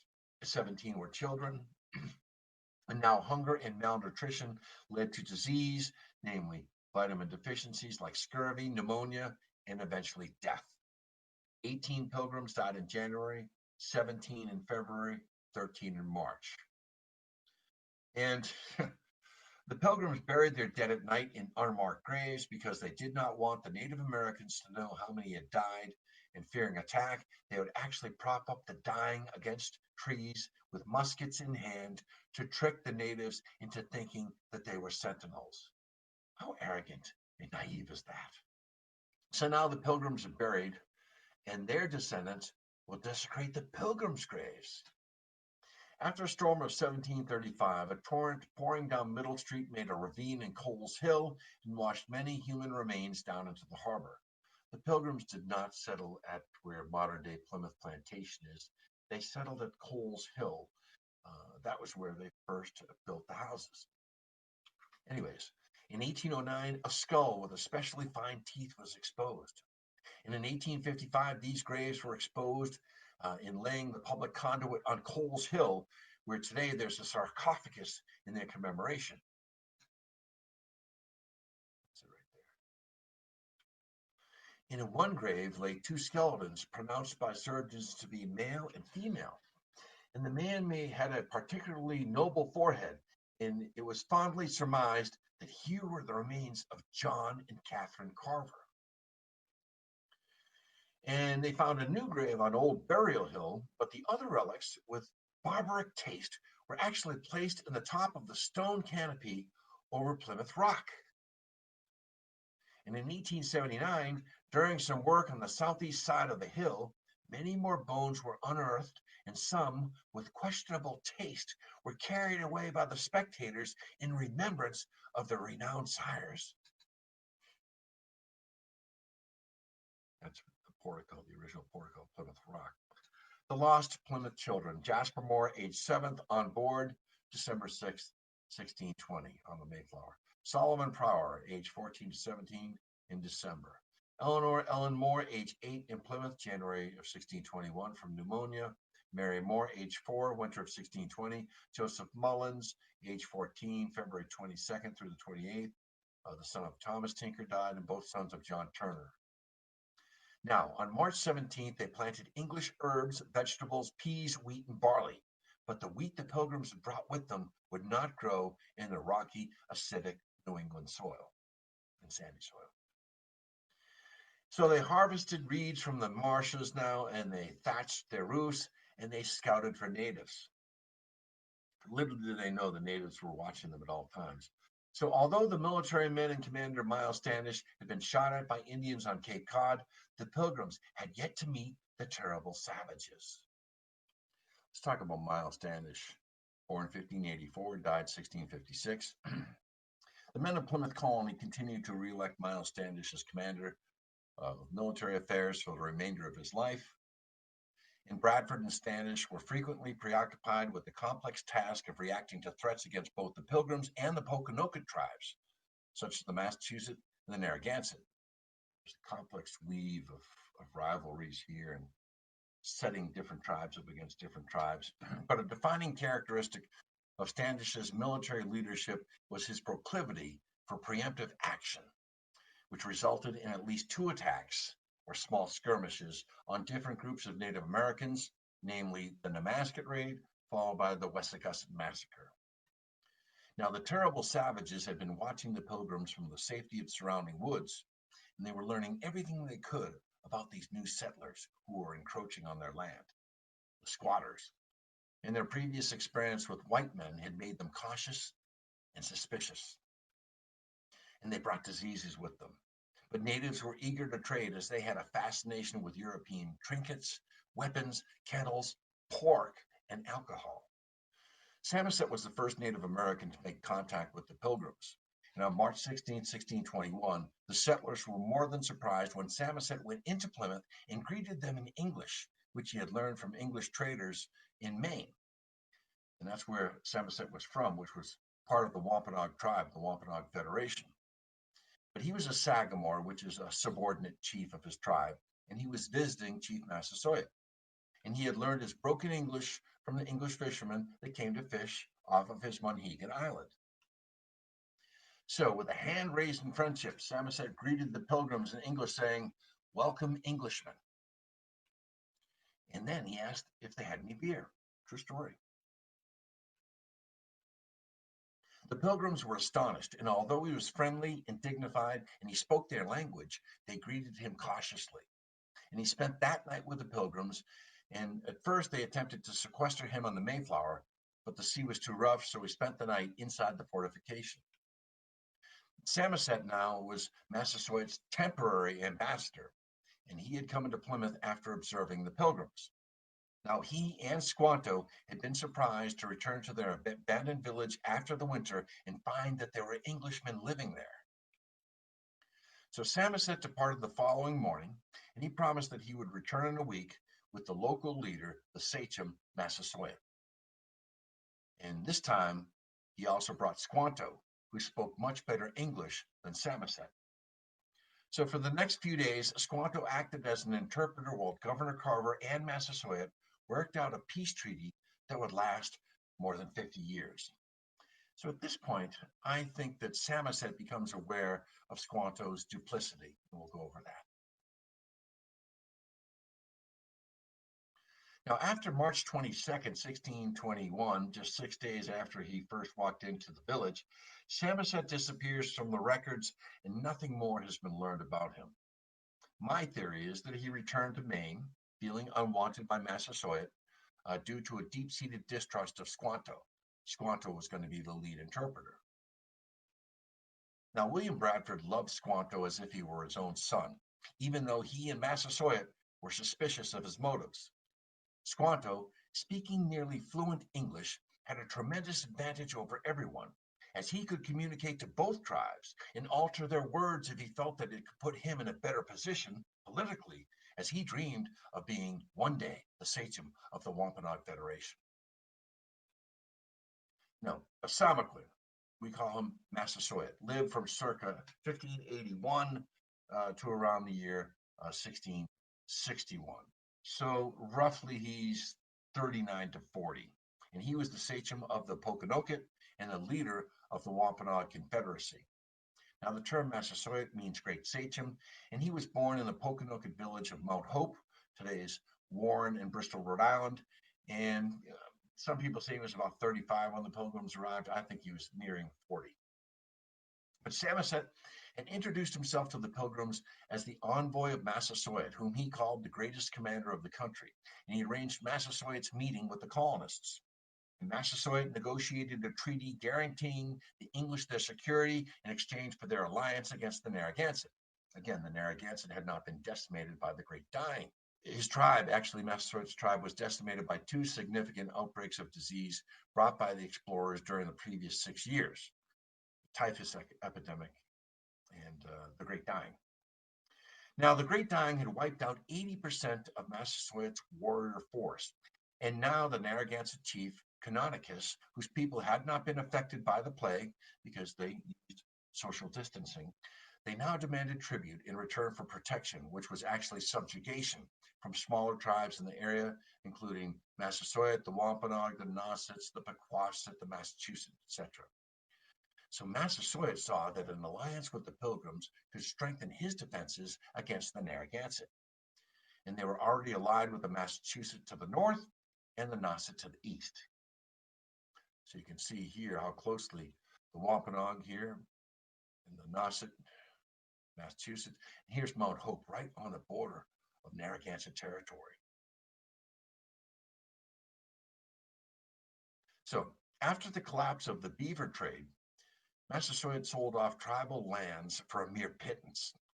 But Massasoit prevented the failure of the Plymouth Colony and the almost certain starvation that the Pilgrims faced during the earliest years of the colony's establishment. Moreover, Massasoit forged critical political and personal ties with the colonial leaders, which grew out of a negotiated peace treaty on March 22nd, 1621, which stood for 50 years until his death. And the treaty was considered sacred by Massasoit. Now, Massasoit sold lands which the English insisted on having, and he was humane and honest. He never violated his word, and he constantly endeavored to imbue his people with a love of peace. So after the agreement, Massasoit returned to his home of Mount Hope, but he left Squanto behind, his savvy liaison, interpreter, and spy, and he remained in Patuxet, his former village, now appropriated by the Pilgrims.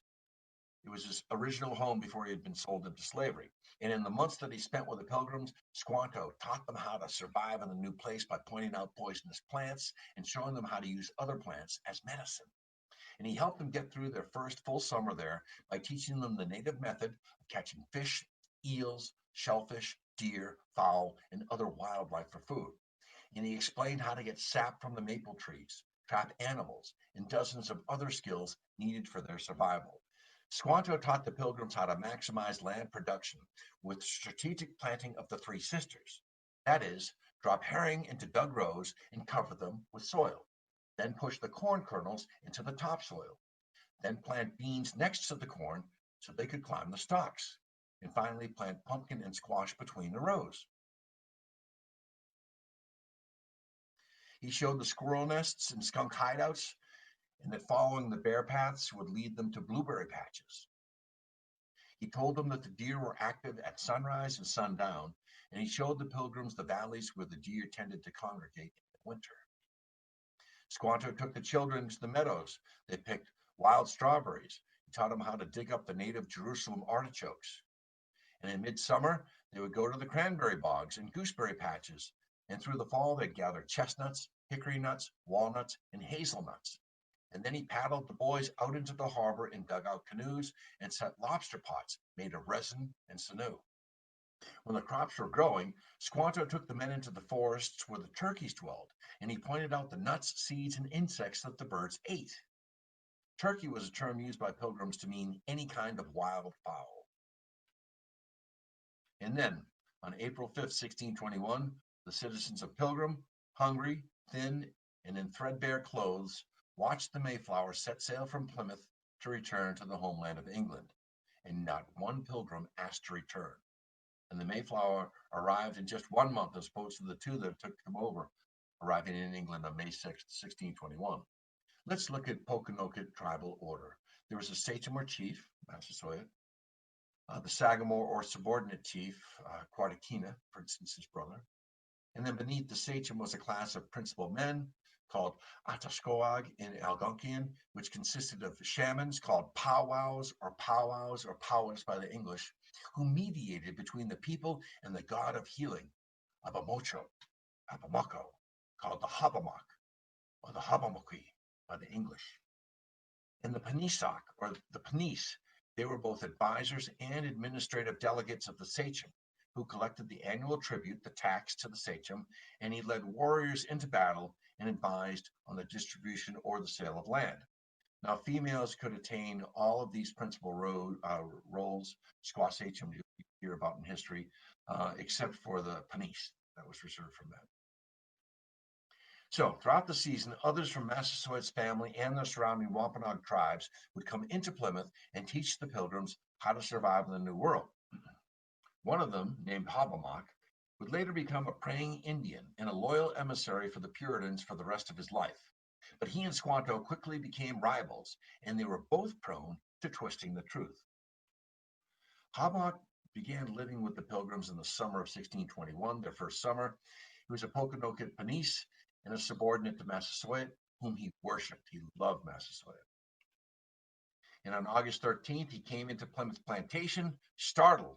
He claimed that Squanto, whom he was with at the time, was kidnapped by a Pocasset Sagamore named Corbitant. He claimed that Corbitant held a knife to him, but somehow he managed to escape. And a punitive party led by Miles Standish was then sent to Nemasket, modern-day Middleborough, to free their emissary Squanto.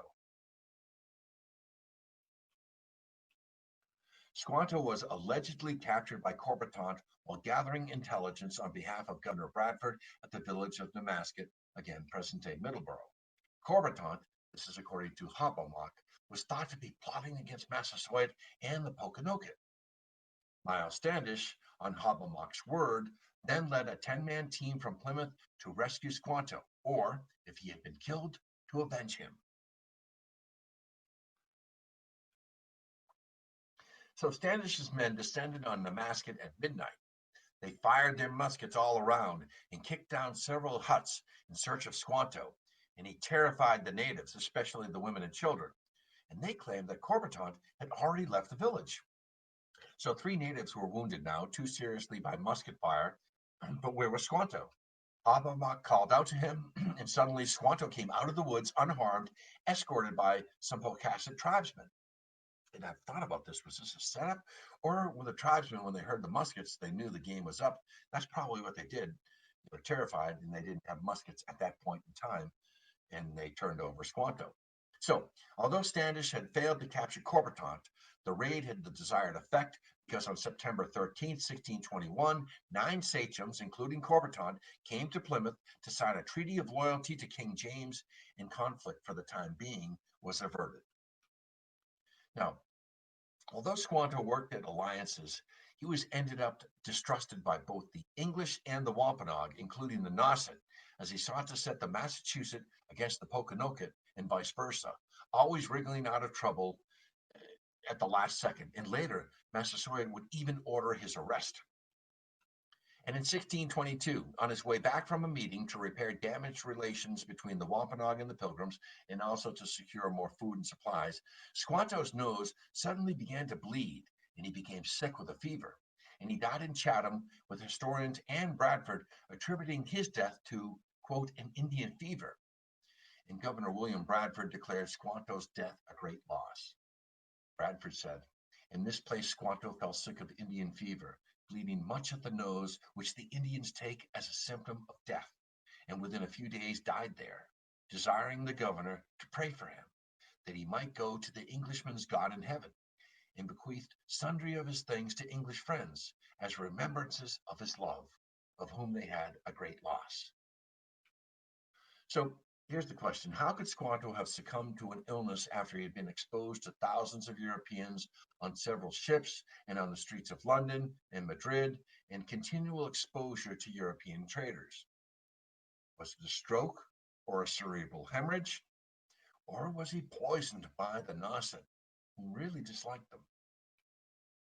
Was his assassination actually sponsored by Massasoit, who had lost all trust in Squanto when he tried to overthrow him?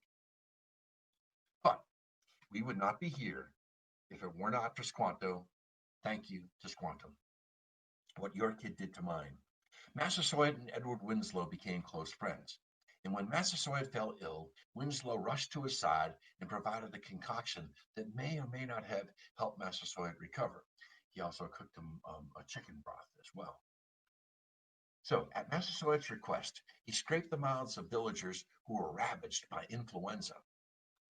And Massasoit would have rolled in his grave if he knew what Winslow's son Josiah, who would become the future governor, would do to his 2 sons, Websutta, anglicized as Alexander, he was poisoned at Winslow's home, or Metacom, King Philip, whom Josiah Winslow had beheaded. Barbarous. Now the Wessagusset Massacre. On March 26th, after receiving reports of a planned attack on Thomas Weston's new ill-fated and ill-prepared colony north of Plymouth, Miles Standish set out with 9 men, including Hobomok, on a preemptive strike to the settlement of Wessagusset, which today is Weymouth. By 1623, the Massachusetts and Neponset natives were becoming increasingly irritated with the new settlers, especially at Wessagusset. They were disrespectful. They would steal their corn and their beans. They didn't have the skills to survive. They were lazy. And it was rumored by Hobomok that they intended to band together these Indian tribes to wipe out the Wessagusset settlers and also attack the Plymouth settlers, get rid of colonizers once and for all. And Standish also wanted to settle a score with one of the powwows there at Wessagusset, known as Watuamat. Now, one of his strongest warriors in the region, Watuamat, Standish felt that Watuamat had affronted him during an encounter early that year by waving his knife in front of Standish. Now, Phineas Pratt, he was a member of that ill-fated Wessagusset colony, and he managed to run away because the men were starving and freezing to death, and he made his way to Plymouth.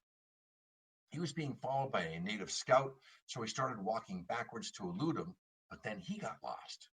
Anyways, when he made it to Plymouth, he had confirmed what Hobomok had said, that there was an uprising. So Standish had a ghoulish plan: kill them all. So Standish arrived at Wessagusset, and he pretended to be cordial, and there under the guise of trade. Now Patuxet, a Phineas, another tall and muscled warrior, Wessagussets' friend, insulted Standish's small stature. Standish was known as Captain Shrimp behind his back, and he waved his knife in front of Standish again. Standish, though, lured them and Wessagussets' young brother and some native females into a hut for trading and a meal of pork, which the natives considered to be a delicacy. But when Patuxet looked into Standish's eyes, he knew that he was up to no good. So, while they were eating this delicious pork and being distracted, Standish took their knives and he gruesomely stabbed the three men over and over again. There was blood everywhere. And then he took the women hostage and killed a fourth native man in the village. And then Standish, and this is so ghoulish, he had the bodies drawn and quartered, and then he cut off the head of Wessagussett. He wrapped it in a white linen and brought it back to the plantation to a hero's welcome. The head was then placed on a pike at the fork as a warning to all other natives. And in fact, that blood-soaked linen was flown as a banner at William Bradford's second wedding to Anne Southworth that August. Then came the bountiful harvest. In 1621, the harvest was beyond any that the Pilgrims could have imagined. Larders and pantries were full of corn, pumpkins, dried venison, salmon, herring, cod, and ducks, while racks of wild berries lie drying in the sun. Now, those who had survived that devastating first winter and had managed to settle Plymouth with homes and crops, they were now ready to celebrate their good fortune. The Pilgrims didn't call this harvest festival a Thanksgiving, although they did give thanks to God. To them, a day of Thanksgiving was a purely religious observance. The feast was more of a traditional English harvest festival. And the Native Americans had their traditional green corn ceremony or celebration, where they would dance and sing for 3 days. So the coming together of these two cultures to share their harvest traditions and celebrate a mutually bountiful year in the late autumn of 1621 is considered by many to be the first Thanksgiving. The native women sat together with the native men to eat. The Pilgrim women, however, stood quietly behind the table and waited until after their men had eaten, since that was their custom. Now, the new governor, William Bradford, asked Squanto to invite Massasoit and his entourage to a feast, acknowledging that they would not have made it through the year without the help of the natives. Another recorded religious day of Thanksgiving, as I mentioned previously, was apparently held in 1623. Again, I'm skeptical because of what happened at Wessagusset. Here are the primary sources for the first Thanksgiving at Plymouth. There are two and only two primary sources. One is Edward Winslow writing in Mort's Relation, and William Bradford writing in Of Plymouth Plantation. Edward Winslow, Mort's Relation. Our harvest being gotten in, our governor sent 4 men on fowling, so we might after a special manner rejoice together, after which we had gathered the fruits of our labors. They 4 in one day killed as much fowl as with a little help beside served the company almost a week, at which time amongst other recreations we exercised our arms, many of the Indians coming amongst us, and amongst the rest their greatest king Massasoit, with some 90 men, whom for 3 days we entertained and feasted, and they went out and killed 5 deer, which they brought to the plantation and bestowed on our governor, and upon the captain and others. And although it be not always so plentiful as it was at this time with us, yet by the goodness of God we are so far from want that we often wish you partakers of our plenty.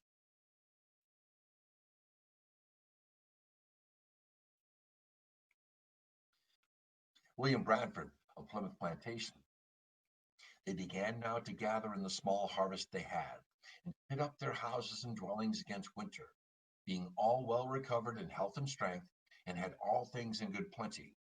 For some were thus employed in affairs abroad, others were exercised in fishing, about cod and bass and other fish, of which they took good store, of which every family had their portion.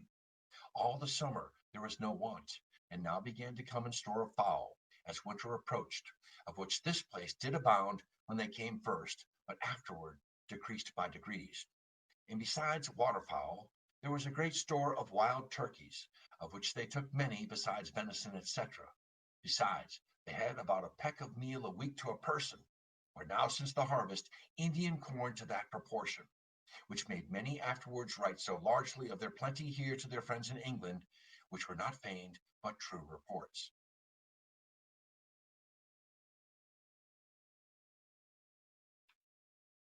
There were 53 pilgrims at the first Thanksgiving. 4 married women, including Eleanor Billington, Mary Brewster, Elizabeth Hopkins, and Susanna White Winslow.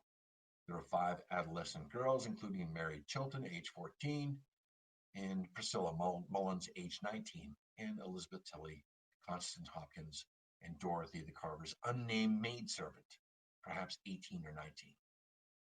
There were 9 adolescent boys, including the 2 Billingtons, 13 young children, and 22 men. Massasoit arrived on the first day of the feast with his family, 90 of them. And momentarily shocked by the expanded size of the festival, the women quickly fried more cornbread, they cooked more vegetables, and stuffed more turkeys with bread and cranberries. They didn't have butter.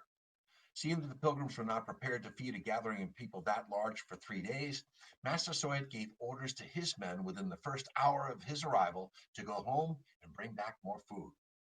Thus it happened that the Indians supplied the majority of the food: 5 deer, many wild turkeys, fish, beans, squash, corn soup, cornbread, and berries.